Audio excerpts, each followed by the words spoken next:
Hey friends, welcome back to my channel. So today we're going to talk about time boxing. Throughout the years that I have been working, I have learned and tested a lot of techniques and tactics to help me separate my time between 9 to 5 and my personal life, while at the same time still able to do things that I love to do. And one trick that still sticks to me until today is time boxing. So in this video, I will cover all the basic tactic and principle that I use to win my time back. So let's get to it. If you don't know already, time boxing is a very useful method, and I swear by it to help me to be on top of things, whether it's my 9 to 5 or my personal life. And you can do your own research if this term is very new to you, because there's a lot of productive guru out there like Ali Abdal, Matt Fela, Michelle B, who swear by this method.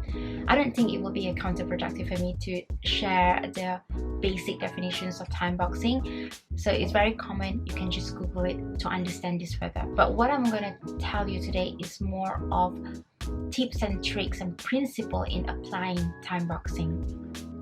You learn how to time boxing, so you start to block every minute of your life in your calendar and confident that you are ready to start a very new journey of your life.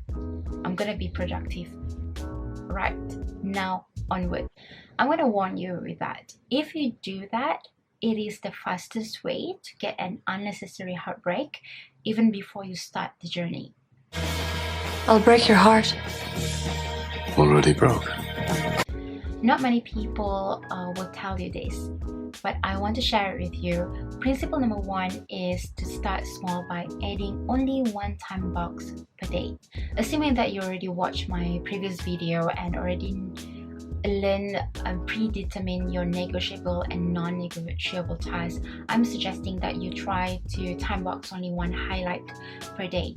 Attempting to time boxing everything on your first day can be very daunting. This is especially when you aren't familiar with the structure, or you never have a structure in your entire life.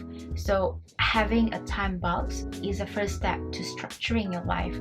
So by having one slot time boxing a day at first is going to set you up for success and being able to sustain it instead of failing miserably. Once you are comfortable with that time boxing per day, right, you can then work your way out by adding more time box throughout your calendar. Principle number 2 is something called Parkinson Law, and Parkinson Law states that work expands to fill time that we allocate to it. So I think we pretty much can relate to this situation where when we have a deadline that is tomorrow, we got a lot more done today, whereas if we have a deadline that is 3 months down the road, we're just going to decide to put it off and waste time until the last minute, likely to be like a month or a week before the deadline. So for me, this principle has helped me to get over the perfectionism. This way I'm giving myself a short amount of time to get to the output. What matters here for me is to focus on the work progress, even though it's going to be a small progress.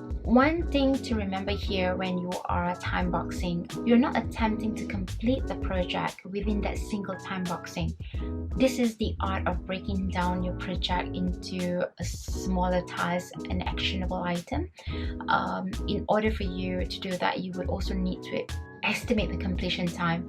So that single task that you have decided to be the highlight of your day is what you're going to focus on when you have decided to time box it on your calendar. Another principle is to plan your break and chill time.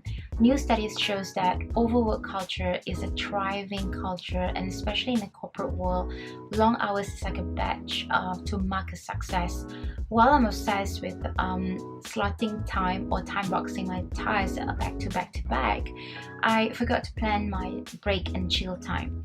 One tool that I use to help me in avoiding me from getting burnout so fast is by using Pomodoro technique. There's a lot of name for this. I'm not going to stop you from using any kind of term, entirely up to you. But by using this technique, right, let's say you have a time box of 1 hour. You block it from a certain time, let's say 9 to 10 a.m. in the morning. You could allow yourself to have a break, and it is going to be a 2 break time within 5 to 10 minutes. in each 20 to 25 minutes of focus.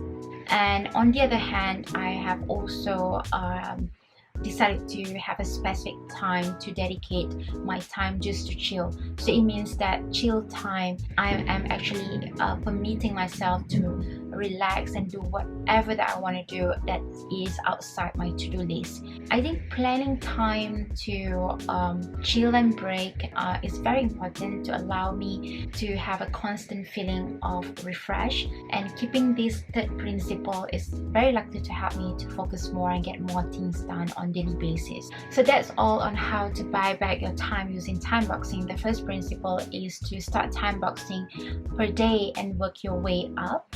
Second principle is to consider using Parkinson Law to help you to do more things in a shorter amount of time, which also going to help you to avoid procrastination. And the last principle is to plan out your chill time to allow yourself to constantly feeling refreshed and focused every time you're at your desk. So thank you very much for watching. If you like this video and you think that there is friends out there who might benefit from this video, just share it out to them. And until then, thanks for watching. See you next time. Bye.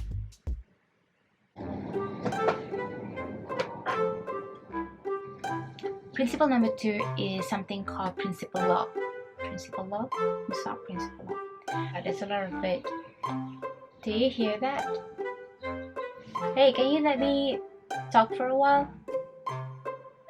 So that's all on how to buy your back. So that's all on let's just try to focus, okay?